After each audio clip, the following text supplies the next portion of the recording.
I'm going to take you through the process of running foam latex. Most foams are made up of 4 components. In addition, there are also some specialist additives that allow you to further customize the foam. The largest component is the latex base. The latex used in foam latex isn't the same as what is used for making ball caps or used in SFX makeup. That one is often referred to as a dipping latex or a molding latex. The latex in a foam latex system is a high solids latex, also sometimes referred to as a creamed latex or a centrifuge latex. The next chemical component we use is a foaming agent. A foaming agent is basically a soap. When added to latex, it creates bubbles and causes the latex to froth up into a foam. The third component is a curing agent. This contains a lot of sulfur, which is added to latex to help it cure, a process called vulcanization. These 3 components are mixed together and then whipped in our mixer to foam them. But once the mixture has been foamed, it will still be a liquid. In order to then be able to cure it into a foam rubber, we need to introduce a gelling agent. The gelling agent will coagulate the foam mixture, turning it from liquid to a solid.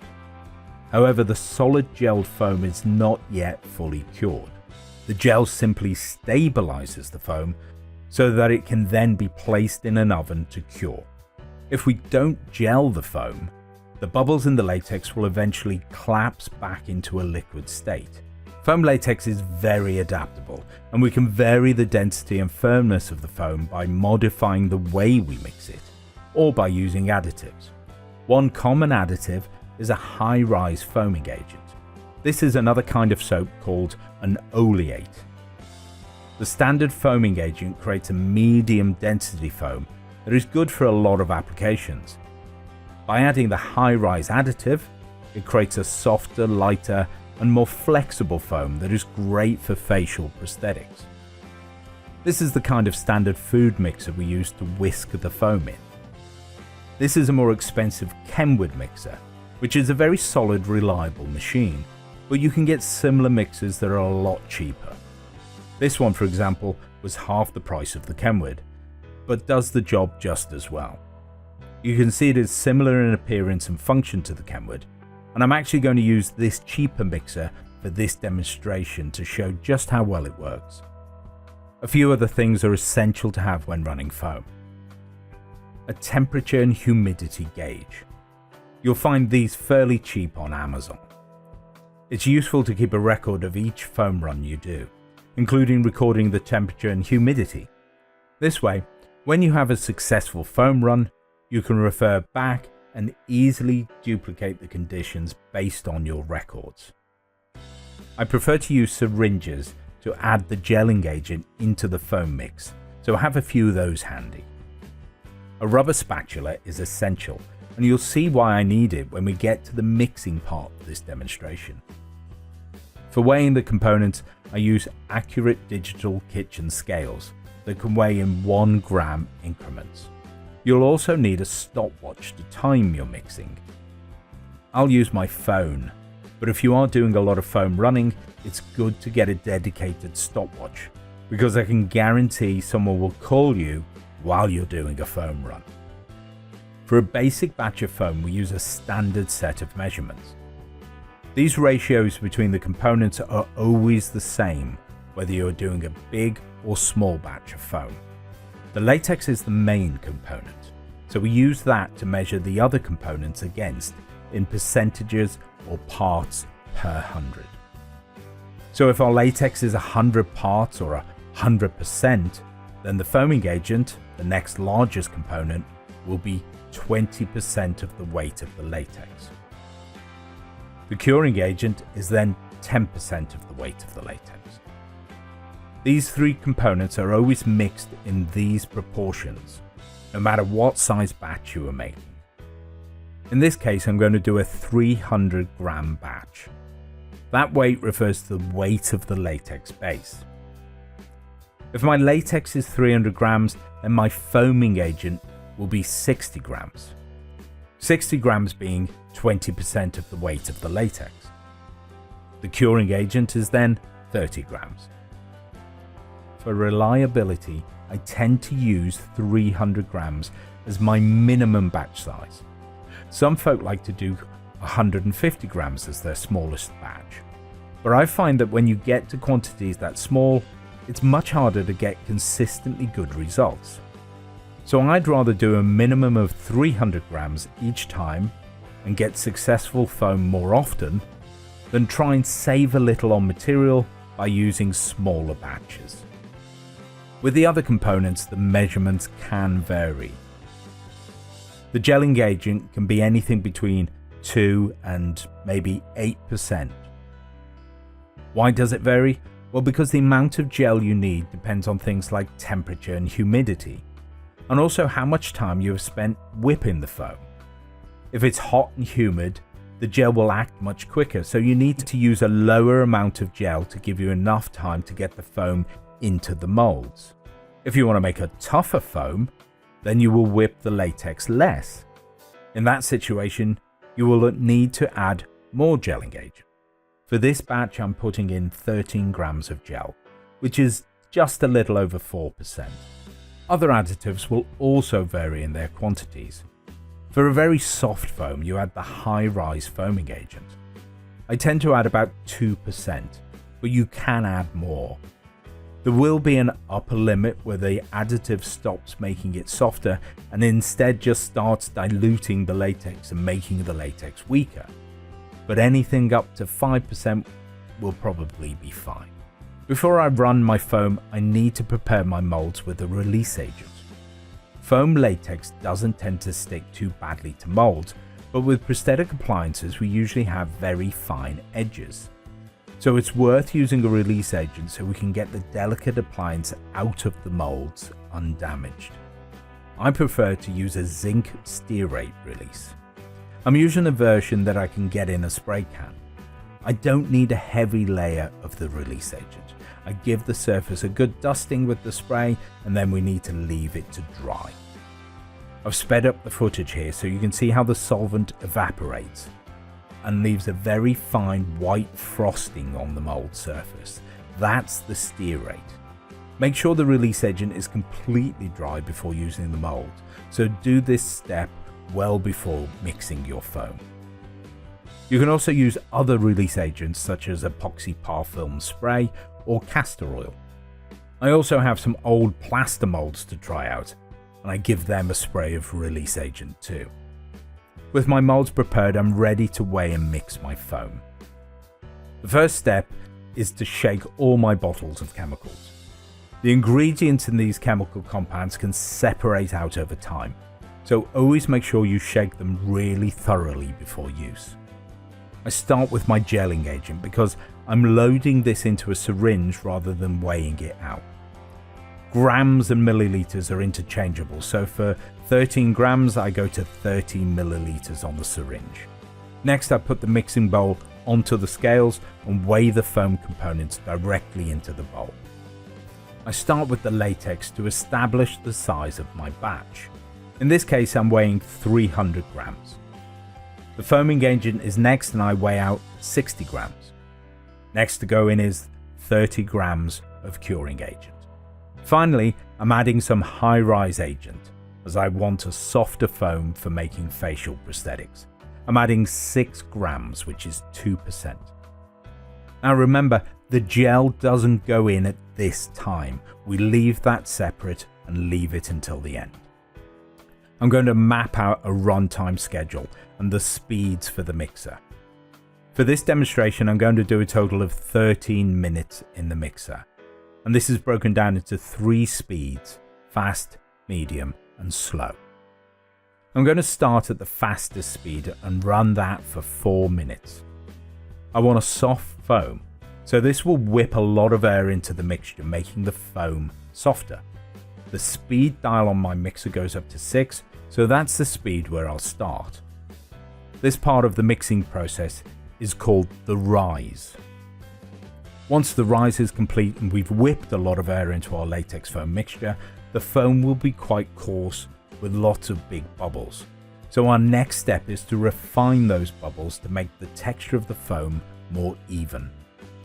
This will be done at medium speed, which is number 3 on the dial, and we'll do this stage for 5 minutes. So at 9 minutes on our stopwatch, we'll turn the mixer speed down to number 1, which is the slowest speed, and we'll continue to further refine the mixture for another 2 minutes. Then, when we hit the 11-minute mark, we will add the gelling agent, and then continue to mix on slow for a further 2 minutes, giving us a total of 13 minutes mixing time. Now this is a pretty good starting point for a standard foam, but keep in mind that there's room for adjusting this. If I wanted a tougher foam, for example, I could leave out the high-rise agent, but also maybe only whip the foam on fast for 2 or 3 minutes. That way the foam will have less air in it and be denser. However, if I reduce the whipping time, less ammonia comes out, so I need to add that time back in somewhere else, such as upping the refining time on medium speed to 7 or 8 minutes instead of 5. I know it sounds like a lot of moving parts, but once you get the basics in place, you soon start to figure out how to adapt your foam run to suit your needs. So let's go for it. My latex, foaming agents and curing agents are in the bowl, and I'm going to start whisking. I turn the whisk onto slow for a few seconds and wiggle the bowl just to make sure all my components are thoroughly mixed together. Then I start my stopwatch and crank it up to full speed. I've sped up the footage here so you can see how the volume of foam rises up in the bowl as more air gets whipped into it. If you look at the back edge of the bowl, you can see the foam rise up the side. When I hit the 4-minute mark, I pause the stopwatch and take a few moments to scrape around the sides and bottom of the bowl. Now you always get dead spots in the bowl where the whisk doesn't quite touch, so you need to regularly scrape around the sides to make sure everything is mixed. We start the stopwatch again and run the mixer at medium speed, which is number 3 on my dial. With the basket whisk, you sometimes get dead spots in the middle of the whisk where the latex isn't getting mixed. Several times throughout the mixing process, I will lift the whisk out of the bowl and mix in the latex from the middle of the whisk by hand. If you do this quickly, then there's no need to stop the stopwatch. After our 5 minutes of refining, we get to the 9-minute mark and turn the speed down again to the slowest setting. I whisk now for 2 minutes, and I will lift the whisk and make sure that dead spot is mixed in again. Now we're at the 11-minute mark, and I'm going to add my gelling agent. I make sure to try and disperse it around the foam and mix it in evenly. If I just poured it into one spot, it might sink to the bottom and not properly disperse. If you look carefully, you can see a blob of gel sitting in the dead spot in the middle of the whisk. So I lift the whisk again and make sure it gets mixed in. Once I hit 13 minutes total, I can switch off the mixer and the foam is ready to put into my molds. Using a chip brush, I first stipple a layer of foam into my molds to capture the detail. I then use the brush to spoon the foam into the mold. I agitate the foam with the brush to make sure it goes down into the deep areas and then even it out across the surface of the mold. I'm overfilling the mold, so there's plenty of excess to squeeze out when I close it. With the fiberglass mold, I've pre-closed the mold, and I'm going to inject my foam through an injection tube set in the back of the mold. There are bleeder holes across the surface of the mold, so we can see when the foam has completely filled it. I've not put many bolts in the flanges. If I had put more in, I would have left them in a little loose to make sure the foam travels right out to the edge and then tighten them after it was filled. With my molds filled, I now wait for the foam to gel. I've kept my stopwatch running so I can see how long it takes to gel, so I can record that in my notes.